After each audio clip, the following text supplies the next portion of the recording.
Bismillahirrahmanirrahim. Assalamualaikum warahmatullahi wabarakatuh. Eh, kita lanjutkan untuk materi yang kedua, menyambung dari yang pertama tadi, penjelasan secara rinci terkait dengan konsekuensi, terkait dengan kesepakatan yang diterapkan di SMA Negeri 1 Kayen. Kesepakatan dan konsekuensi ini diterapkan atau dilaksanakan semata-mata untuk memberikan rambu-rambu, memberikan batasan-batasan bagi kita, bagian mana atau apa saja yang bisa dilaksanakan, apa saja yang tidak bisa dilaksanakan, dan konsekuensi apa yang harus kita laksanakan karena melanggar kesepakatan yang sudah kita buat. Anak-anakku, khusus untuk peserta didik kelas 10 di SMA Negeri 1 Kayen sudah lama diterapkan mengenai konsep kesepakatan dan konsekuensi ini.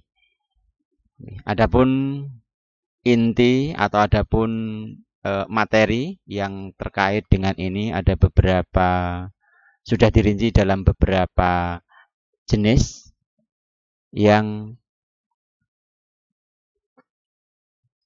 semestinya atau yang boleh ataupun tidak dilaksanakan.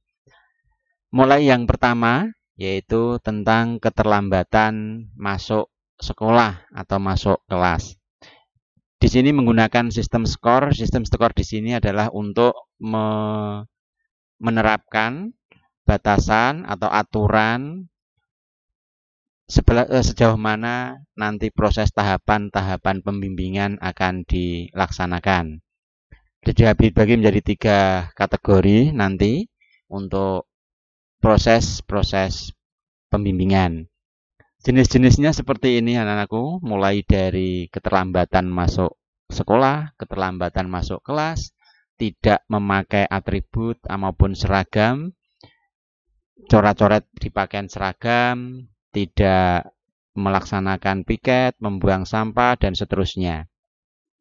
Masing-masing ada skornya. Konsekuensi yang dilakukan bisa dilaksanakan secara proporsional. Jenis-jenisnya bisa seperti ini.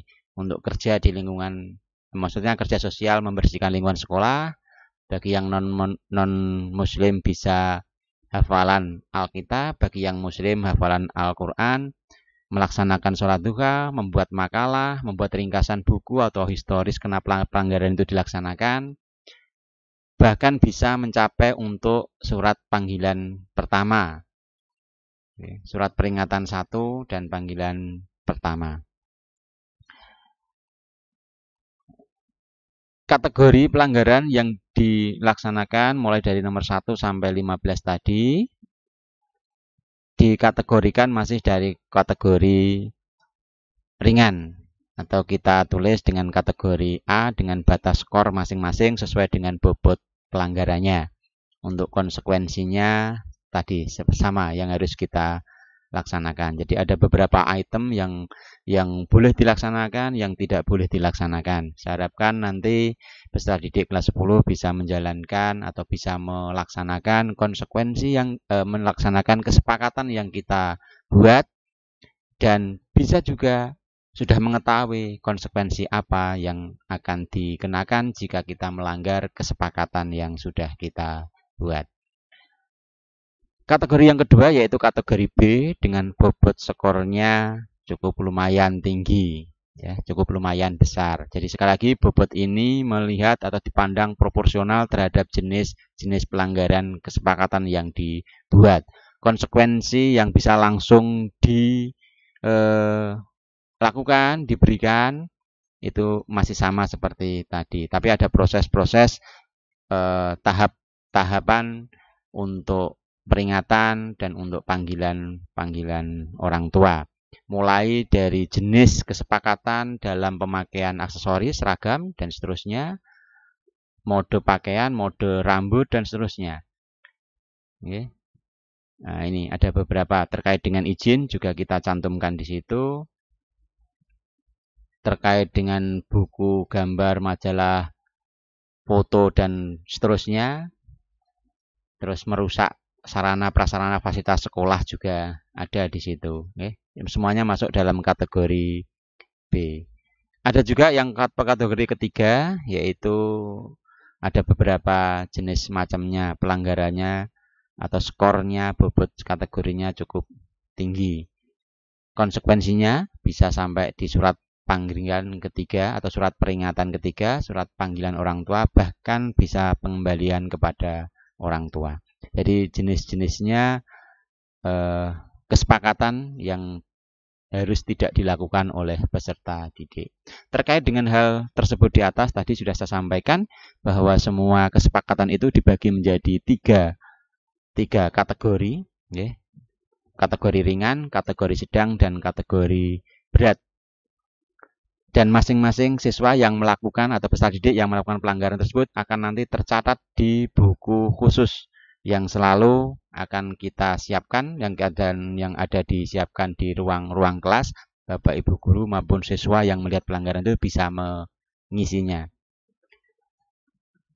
Ketentuan dari tahapan-tahapan pembimbingan kami dilakukan dalam beberapa tahap, mulai dari pemanggilan orang tua. Tahap pertama sekaligus juga surat peringatan pertama itu jika skor bobot pelanggaran mencapai 50. Bisa dilakukan oleh guru wali kelas didampingi oleh guru BK dan nanti berkoordinasi dengan tim kesiswaan. Jika siswa melakukan pelanggaran lagi dan bobotnya mencapai 100, maka akan dikenakan atau diberikan surat peringatan yang kedua, jadi SP2, dan sekaligus juga akan dipanggil orang tua ke sekolah untuk melakukan koordinasi. Tim kesiswaan akan melaporkan apa-apa kejadian yang dilakukan oleh siswa kepada orang tua.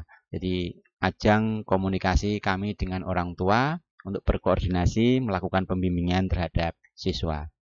Jika siswa masih lagi melakukan pelanggaran kesepakatan yang sudah dibuat dengan berbagai macam bentuk bimbingan-bimbingan, dan mencapai 150, maka akan diberikan surat peringatan yang ketiga dan sekaligus juga pemanggilan lagi untuk orang tua ataupun wali. Dan jika diambil kesepakatan dimungkinkan sudah tidak bisa dibimbing lagi oleh pihak sekolah, maka pihak sekolah punya dengan sangat terpaksa dapat mengembalikan kepada orang tua.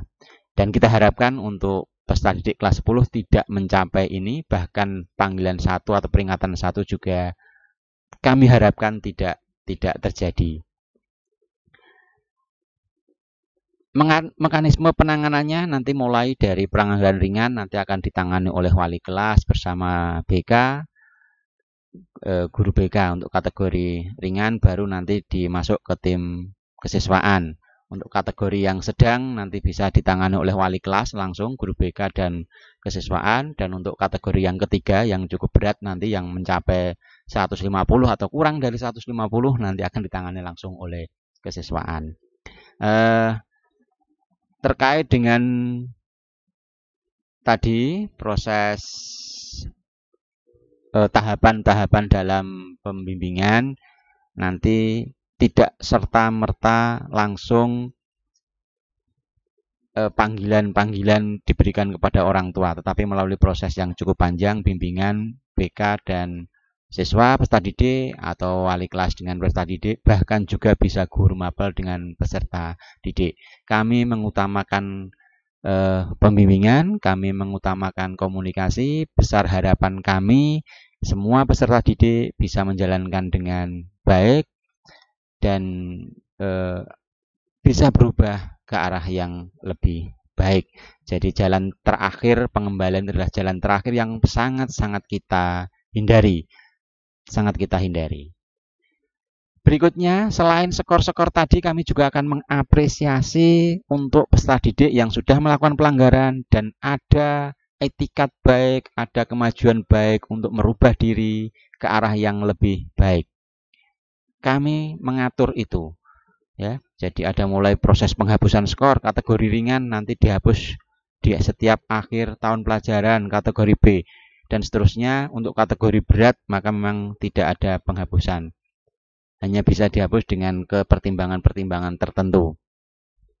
Jadi selain menuliskan dengan tahapan-tahapan skornya tadi, juga kita melakukan reward kepada siswa yang betul-betul mau berubah, betul-betul memperlihatkan perkembangan yang lebih baik untuk kemajuannya. Nah, jenis-jenis apa yang bisa dihapus? Nah, contoh seperti ini. Ya. Pertama, terkait dengan kedisiplinan sekolah. Dia sudah melalui proses pembimbingan, ada itikat baik, maka bisa ada poin untuk penghapusan. Okay. Poin penghapusan skor pelanggarannya. Mempunyai prestasi di bidang akademik maupun non-akademik. Jadi ada batas-batas yang harus dihapus. Ya, aktif di kepengurusan OSIS sebagai ketua atau wakilnya. Jadi ada penghargaan dari kami untuk menghapus pelanggaran-pelanggaran yang diharapkan. Maka saya harapkan seluruh peserta didik semua aktif di kegiatan sekolah, aktif menempa diri untuk perkembangan diri dan kebaikan-kebaikan bersama. Terkait dengan ketertiban pakaian tentunya berdasarkan pengalaman dan kesepakatan untuk pemakaian pakaian yang tidak sesuai dengan aturan peraturan menteri yang sudah kita sampaikan yang harus dibuat, maka sekolah berhak memberikan peringatan-peringatan, mulai dari peringatan lisan. Kalau masih dipakai lagi, maka dengan amat sangat terpaksa kita dari pihak sekolah berhak untuk menyita pakaian tersebut dengan harapan peserta didik yang melakukan pelanggaran kesepakatan terkait dengan pakaian setelah kami sita bisa diambil bersama orang tuanya dan akan kita berikan lagi.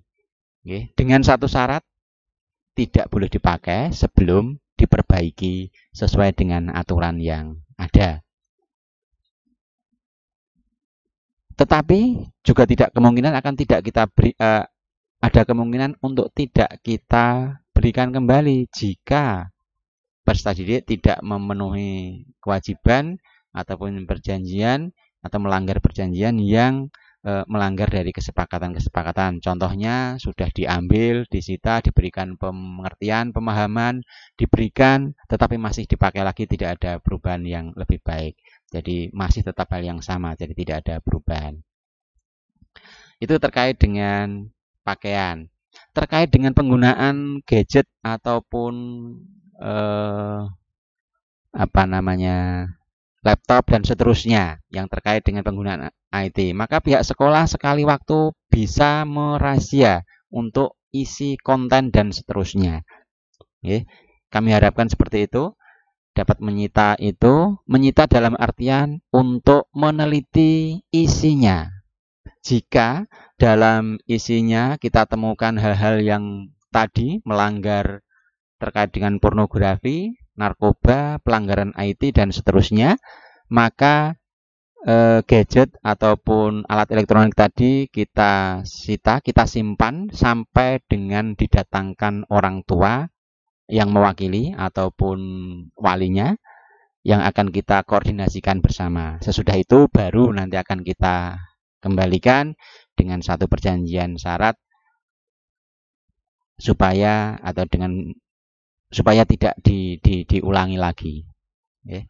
Itu khusus untuk terkait dengan pelanggaran yang di situ tercantumkan tidak mengindahkan peringatan. Ini hanya khusus berlaku jika peserta didik melanggar hal yang sama, sudah diperingatkan, sudah tercatat, sudah dilakukan bimbingan, bahkan mungkin sampai sudah dipanggil orang tuanya, tapi masih tetap melakukan pelanggaran-pelanggaran yang sama.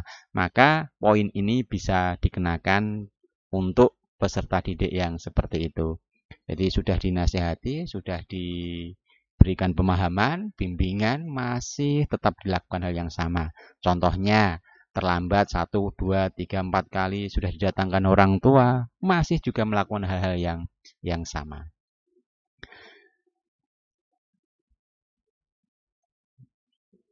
Nah, di sini juga ada keterangan khusus terkait dengan izin ataupun kehadiran.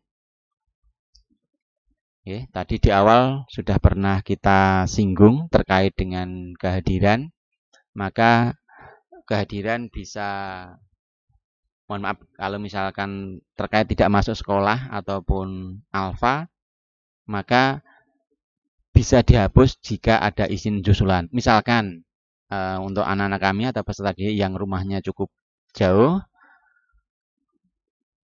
kondisi mendesak saat itu sakit mendadak tidak bisa memberikan izin, maka untuk pemberitahuan izin bisa disusulkan pada hari berikutnya. Tetapi mungkin untuk orang tuanya bisa memberikan konfirmasi kepada pihak sekolah supaya kami dari pihak sekolah juga mengetahui kondisi peserta didik saat itu, betul berangkat dari rumah sampai sekolah atau berangkat dari rumah tidak sampai sekolah.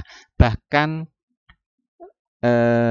tidak menutup kemungkinan kami dari tim kesiswaan, dari wali kelas atau dari pihak sekolah menghubungi orang tua di rumah, kenapa hari ini tidak hadir, maka dimungkinkan juga bisa seperti itu.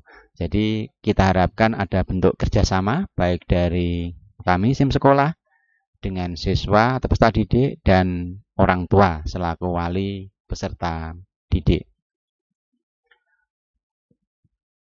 Nah, yang berikutnya, yang terakhir terkait dengan pelanggaran khusus untuk kedatangan ke SMA Negeri 1 Kayen, kami atur beberapa kesepakatan untuk keterlambatan pertama, karena mohon maaf untuk 2 tahun 3 tahun terakhir penerimaan peserta didik baru menggunakan sistem zonasi, maka tidak menutup kemungkinan bahwa jarak atau zona sekolah dengan rumah itu adalah dekat. Maka kalau sudah rumahnya cukup dekat, terjadi keterlambatan itu menjadi bahan pertanyaan bagi kami apa yang menyebabkan hal tersebut. Maka kita atur, kita buat kesepakatan untuk hal-hal tersebut.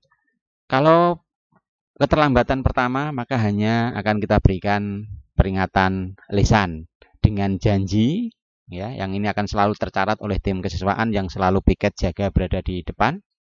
Dengan perjanjian, hari berikutnya akan datang lebih awal, maksimal jam 6.15 menit. Karena kita masuk jam 7 kurang 10 menit, semua siswa harus sudah berada di sekolah. Maka kalau yang mengalami terlambatan hari ini, maka dia harus datang lebih awal untuk hari berikutnya.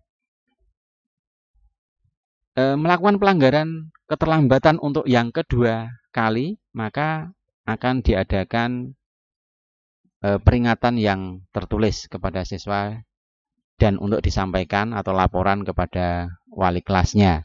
Jadi untuk keterlambatan kedua, ditambah dengan konsekuensi selain hari berikutnya harus datang lebih awal, bisa ditambah dengan kerja sosial, membersihkan kamar mandi sekolah atau mungkin lingkungan di sekitar sekolah.